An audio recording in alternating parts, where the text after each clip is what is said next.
सर्व अच्युतगोत्रीय बांधवांना सादर दंडोत प्रणाम। धर्मगप्पा विथ धनंजय या यूट्यूब चॅनलवरती आपल्या सर्वांचं मनपूर्वक सहर्ष स्वागत आहे।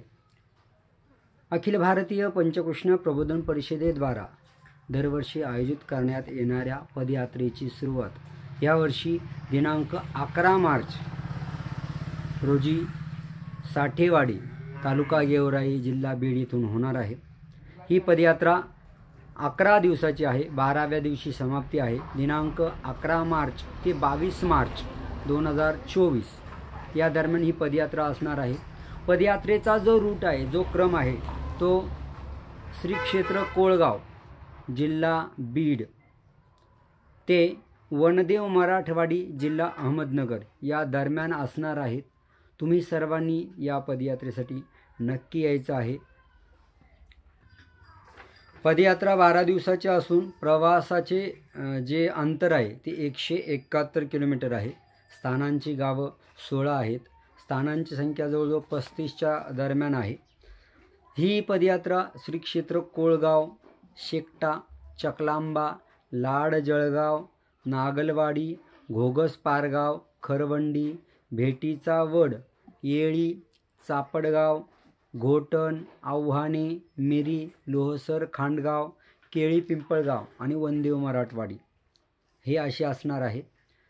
ही जी स्थानं आहेत, ही स्थानसंख्या जरी कमी वाटत असली तरीही ही जी स्थानं आहे ही बहुतांश वेळा होत नाही। रस्ता हवा तसा नसल्यामुळे बरीच लोक इकडे जात नाही। पदयात्रा जात असतात मात्र त्याही कमी, कारण त्या भागामध्ये कुठेतरी उपदेशी थोडासा घाटावरचा भाग आहे। स्वामींच्या वेळेसुद्धा स्वामी जेव्हा भक्तजनांसह सांगतात त्यावेळेस घाटावर जाणार आणि तिकडे भिक्षा कमी मिळते वगैरे असं सांगितलेलं आहे। आताही तसंच बहुतांश उपदेशी त्या भागात कमी असल्याने, येणारे जाणारे कमी असल्याने त्या भागामध्ये हवी तशी व्यवस्था होत नाही असं लोक म्हणतात। पण तिकडचे भक्त जे आहेत, जे मोजके आहेत, ते मोजके बिचारे करत राहतात आणि करत राहणार आहेत। काही गावांना 1-1, 2-2 जणच आहे, परंतु सगळे करतायत, देवाचं आहे। पण तिकडे पदयात्राही बऱ्याच वेळा जात नाही। जे आहेत 10 आहेत का 1 आहेत तो महत्त्वाचा नाही। जे उपदेशी आपले आहेत त्या भागात, जे दैवाचे भाग्यवान जीव आहेत, ते भाग्यवान जीव आलेल्या पदयात्रेचं, आलेल्या अतिथींचं, आलेल्या भक्तांचं सगळी व्यवस्था करत असतात। तर या भागामध्ये ही पदयात्रा राहणार आहे। या पदयात्रेमध्ये अर्थातच अखिल भारतीय पंचकृष्ण प्रबोधन परिषदेचे अध्यक्ष परमपूज्य पट्टाधिष्ठित महंत आमनाय आचार्य उभय राहाटी मान्य त्रिदंडीयुक्त ज्ञानमार्तंड ज्ञानवारिधी श्री गोपाळ आश्रमाचे संचालक श्री मोठे बाबाजी अर्थात श्री लोणारकर बाबाजी यांचं मार्गदर्शन आहेच, यांची प्रेरणा आहेच।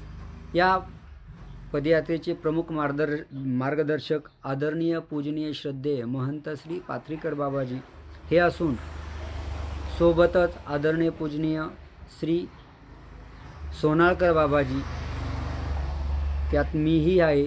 त्याचप्रमाणे माझे स्नेही आदरणीय पूजनीय महंत श्री शिरपुरीकर बाबाजी, त्याचप्रमाणे श्रीमान सद्भक्त पंडितराव राऊत असे अनेक सद्भक्त आहे। या पदयात्रेमध्ये 70 ते 80च्या दरम्यान साधुसंत आपल्या आश्रमातले किंवा इतरही साधुसंत येत राहतात आणि साधारणपणे अंदाजे हे 250च्या आसपास आपली ही संख्या असते। तुम्हाला सर्वांना मी आव्हान करेल की दिनांक 11 मार्च रोजी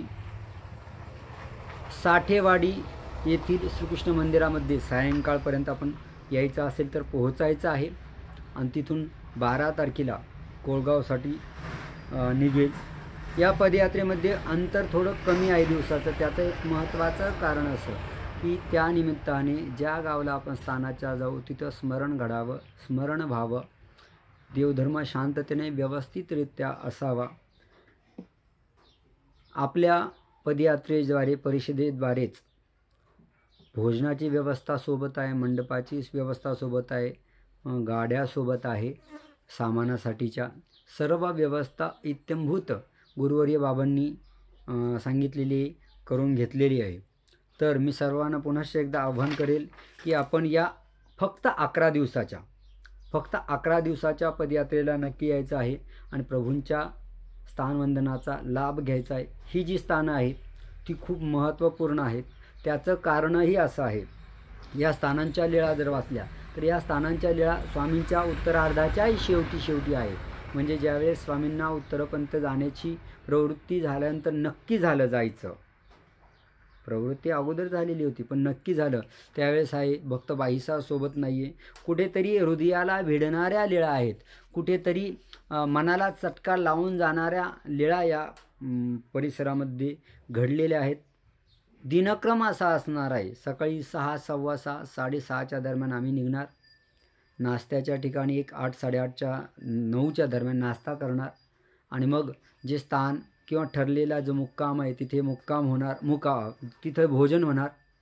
जर संध्याकाळी चालायचं असेल तर संध्याकाळी 1-2-5 किलोमीटर चालणार आणि मुक्कामाच्या ठिकाणी पोहोचणार। देवपूजा होणार, देवपूजेतच 1 तास त्या भागातल्या लीळांसह प्रवचन होणार, भोजन होणार आणि झोपणार। सकाळी 4:30च्या दरम्यान देवपूजा, पुन्हा पहाटे देवपूजा होणार, पारायण होणार आणि मग मार्गस्थ होणार। अशी ही पदयात्रेची दिनचर्या आहे। यामध्ये तुम्हाला फायदा काय तर तुम्हाला त्या भागातल्या लीळांचं स्मरण होणार, त्या भागातल्या स्थानांचं वंदन होणार, निरूपण प्रवचन ऐकायला मिळणार आणि चतुर्युग साधनाची अर्थातच भेट होणार आहे। पदयात्रेद्वारे आपण सत्य, अहिंसा, समानता, मानव प्रबोधन हे सगळे परिषदेचे उद्दिष्ट आहे, ध्येय आहेत, ते आपण साध्य करायचा प्रयत्न करणार आहेत। तुम्ही सर्वांनी यावा अशी अपेक्षा व्यक्त करतो आणि जर काही अडचण आली तर तुम्ही 9850 280 515 9850 280 515 या नंबरवरती कॉल करून, व्हॉट्सअप करून पदयात्रेची सर्व माहिती घेऊ शकता, फोन करू शकता। धन्यवाद, प्रणाम।